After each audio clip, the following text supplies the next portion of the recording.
رسول الله صلی الله علیه و آله وسلم د معراج سفر د معجزاتو نه ډک دی. دي کې علماو د رسول الله صلی الله علیه وسلم د سفر کې مختلف معجزاتو چې کم حکمتونه دي غا ذکر کړی دي. مکی مکرمه نه بیت المقدس پر د رسول الله صلی الله علیه وسلم سفر په براق باندې شوی دی. براق دا اخذ دی د بریق نه، او بریق ویل کېږي چمک ته، سفیدی ته، سپین کلر ته. ندیو چې نه بعض علماء رائے دا چې دا براق کم ځناور دی د سپین دی کلر کې، او بعض علماء رائے دا چې دا براق اخذ د برق نه دی، او برق ویل کېږي پړک ته، د چې کله باران وریږي د اسمان کې پړک کېږي دې ته ویل کېږي. اور دې ته د براق د دیو چې نه ویل کېږي چې دې د سفر ډېر تیز دی، پړک سره بس په زرګونو میلیونو ځمکې توی کړي وي. اور یو روایت کې دا هم راغلی چې دا براق چې په کم ځای باندې به نظر غورځېدو هغه ځای پورې به یو قدم اخیستو، دومره تیزي سره مزل کړی دی. او بیا چې کله رسول الله صلی الله علیه وسلم دی باندې کېناستو، هغې نه مخکې هر یو ځناور خپله مستي وي، هغه مستي کړي چې شوخي کړي ده. نو ترمذي روایت کې دا راغلی چې کله رسول الله صلی الله علیه وسلم ته د براق نږدې شو، نو یو قسم ته مستی وکړه.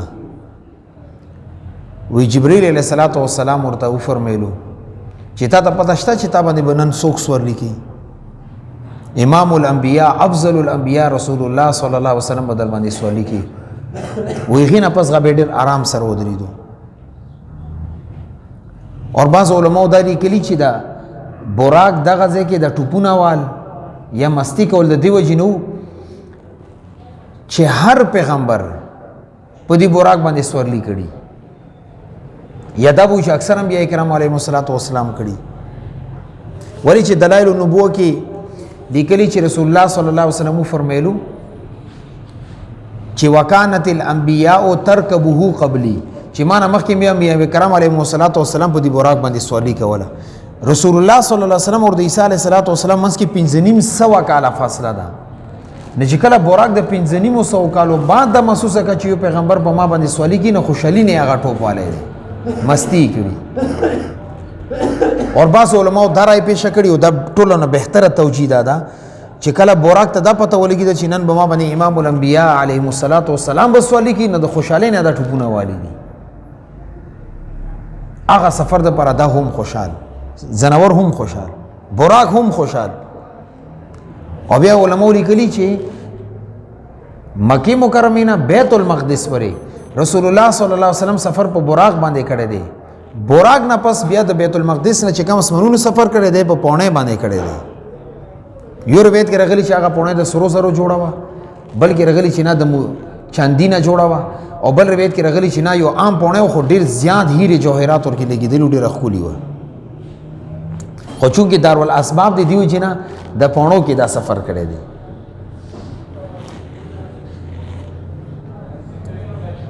بیا رسول الله صلی الله علیه وسلم او اسمانونه پس سدرۃ المنتهى ته رسیدلی دی.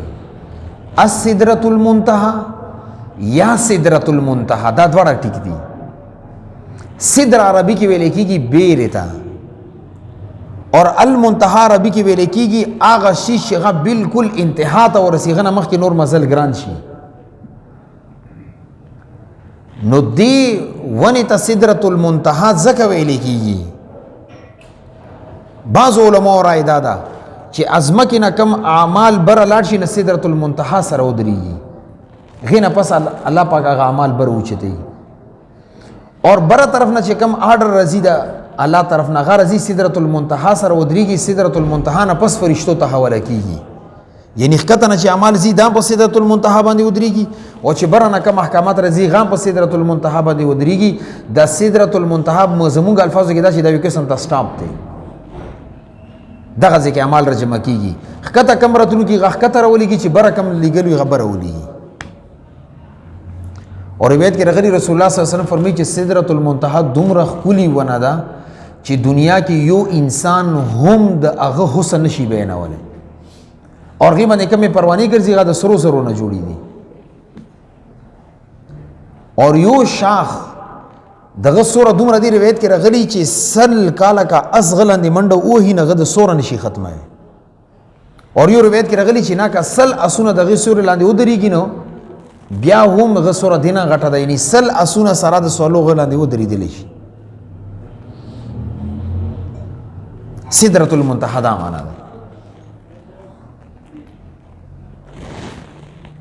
بیا رسول الله صلی الله علیه وسلم مختلف اسمانونو کې مختلف انبیاء کرام علیه السلام سره ملاقاتونه شوي دي پہلا اسمان کې آدم علیه السلام سره ملاقات شوی علما لیکي چې د آدم علیه السلام سره ملاقات کې د رسول الله صلی الله علیه وسلم ته د دې خبرې اشاره وا چې څنګه آدم علیه السلام جنت کې وو بیا جنت نه رويستل شو زمکه ته راغلو اندغه رنګ ته باندې حالات روان دي د مکی مکرمه خلق پتا مکی نه وباسي او ته د مدینه منورې سفر کوي ولی چې دا کم معراج سفر دی د مکی دور خبره ده مدینه منورې ته رسول الله صلی الله علیه وسلم یا سفر نه وشوي د آدم علیه السلام ملاقات کې دا اشاره ورته ملو شو چې خپل وطن نه بته جلا وطن کېږي د خلق به د خپل وطن نه شړي وباسي وده دې خبره طرف ته اشاره وا دویم اسمان کې عیسی علیه السلام یحیی علیه السلام سره ملاقات شوی دې کې دې خبره طرف ته اشاره وا چې تاب ټول لړومبي مخالفین مدینه منوره کې غا يهوديان وي ولی عیسی علیه السلام او د یحیی علیه السلام مخالفت يهوديانو کړي دي او تاسو وګورئ چې رسول الله صلی الله علیه وسلم کله مدینه منوره ته لاړو بنو قریظه د کم غټي غټي قبیلې دي د يهوديانو ولا د رسول الله صلی الله علیه وسلم سخت مخالفت کړي ندی کې ورته دا خبره اشاره ملو شو دریم اسمان کې یوسف علیه السلام سره ملاقات شوی د یوسف علیه السلام ملاقات کې ورته دا اشاره وا چې تا سره بخپل قوم ستا د کم قریش خلک تی غاب در سره ظلم او زیاته کوي لکه څنګه یوسف علیه السلام سره خپل ورونو زیاته کړي دي او بیا یوسف علیه السلام ته الله پاک لوی مرتبه ورکړه واپس رالو خپل ورونو ته لا تسریب علیکم اليوم اعلان وکړو ما هغه رنګ رسول الله صلی الله علیه وسلم مدینه منورې نه واپس راغلی دی به مکه مکرمه فتح کړي هغه ته اعلان کړي چې لا تسریب علیکم اليوم دې خبره طرف ته اشاره وا سلورم اسمان کې ادریس علیه السلام سره ملاقات شوه هغه په باره کې الله پاک فرمایي ورفعناه مکانا علیا وی موږ ادریس علیه السلام ته لوی مقام مرتبه ول ورکړي د ادریس علیه السلام سره ملاقات کې حکمت د خبرو چې تا ته به هم الله پاک ډېر لوړ او اوچت مقام درکړي د ادریس علیه السلام په شان اور پنځم اسمان باندې هارون علیه السلام سره ملاقات کیږي د هارون علیه السلام سره ملاقات کې فلسفه اور حکمت دغه چې هارون علیه السلام سره قوم مخالفت کو ما هغه مخالفین خلکو بیا غي سره مینا شروع کا تا سره خلک مخالفت کوي خو هغه مخالفت نه پس به د هغه خلکو زونو کې استامینه پیدا کیږي او دا پیغمبر صلی الله علیه وسلم سره وشو بیا په شپږم اسمان باندې موسی علیه السلام سره ملاقات کیږي د موسی علیه السلام سره د شپږم اسمان کې ملاقات دې خبره طرف ته اشاره وا چې څنګه موسی علیه السلام ته خپل قوم ډیر زیات تکلیفونه رسولي د څه بتاته هم د قوم تکلیفونه رسي ته ثابت قدم اوسئ دیو جن رسول الله صلی الله علیه وسلم فرمایلو ولقد اوذي موسی باكثر من هذا فصبر دینا زیات تکلیفونه موسی علیه السلام ته ملو شوی دي معنا زیات هغه صبر کړی دی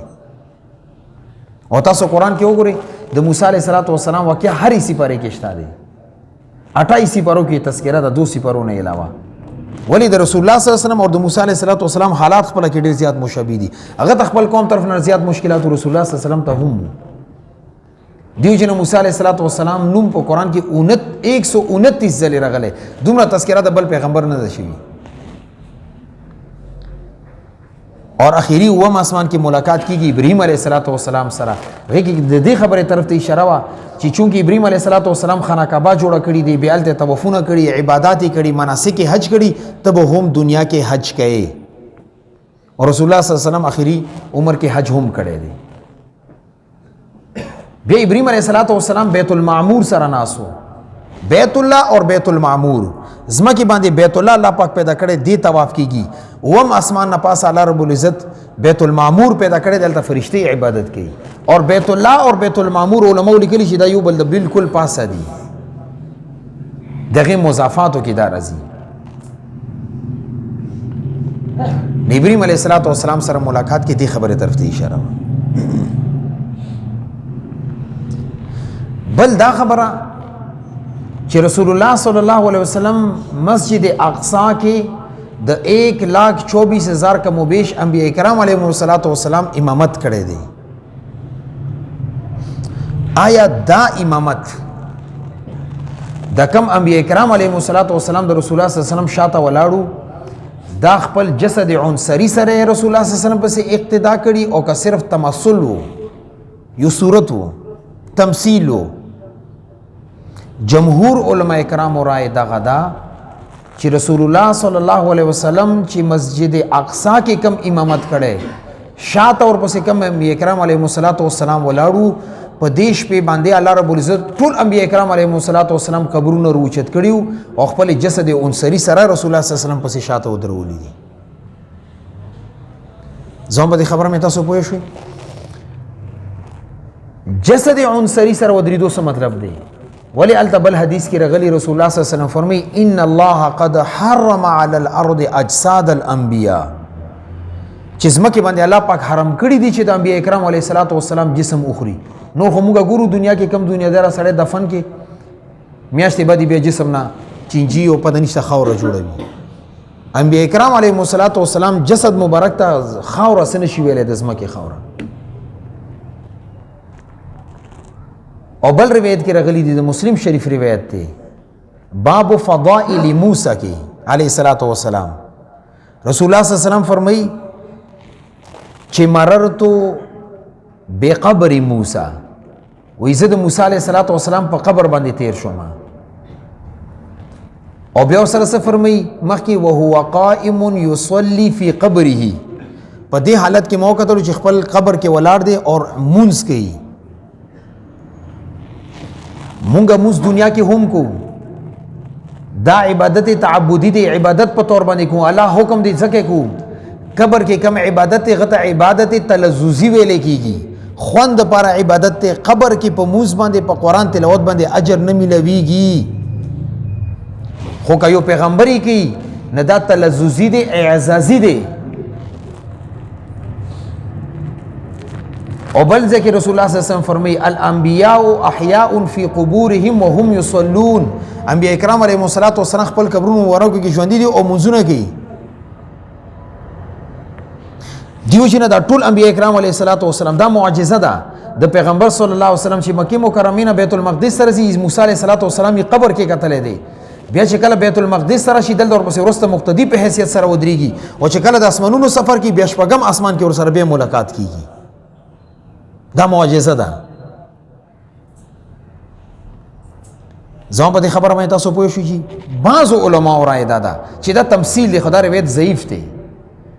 مولانا محمد عاشق الہی رحمت الله علیه یو کتاب لیکل دی انوار السراج فی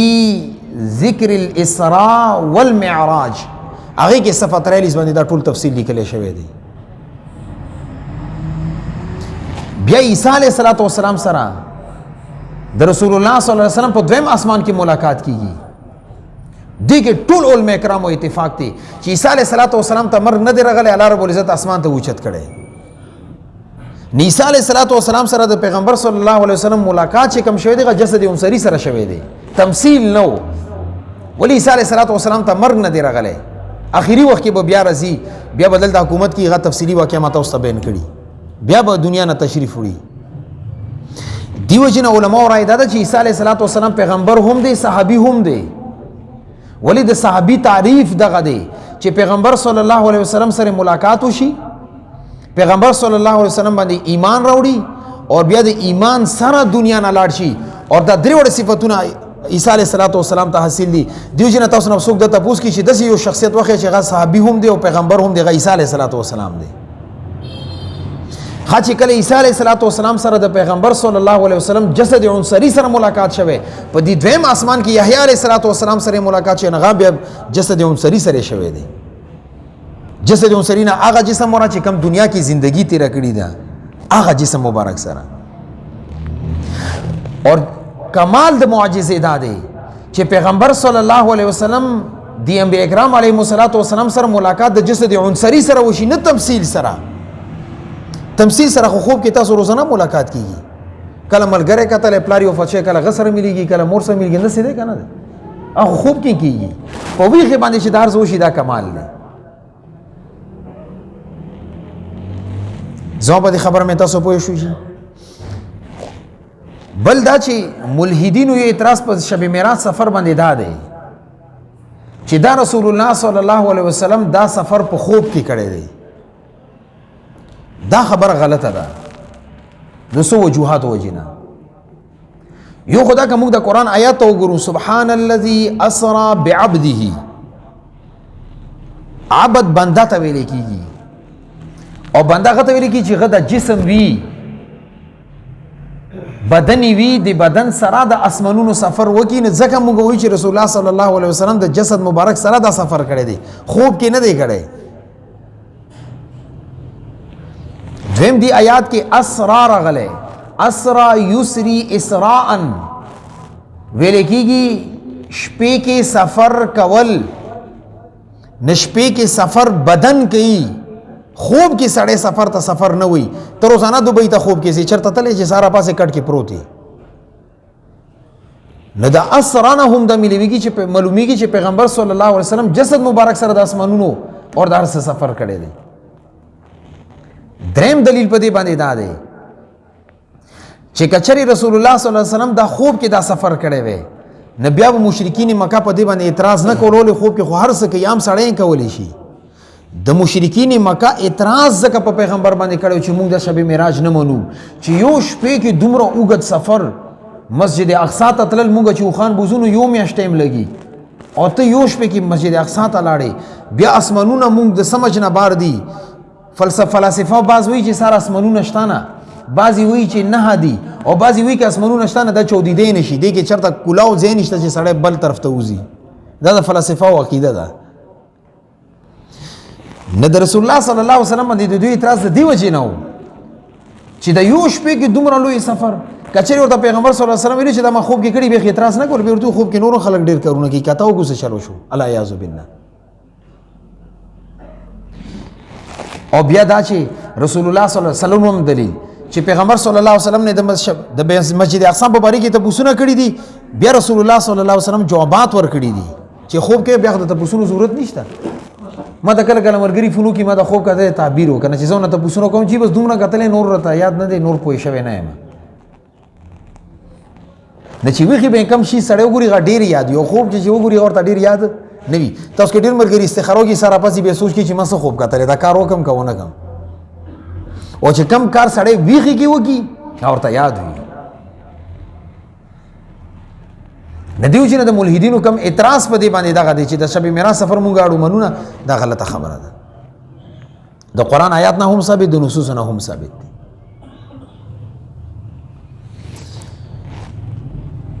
بل دا چې رسول الله صلی الله علیه وسلم ته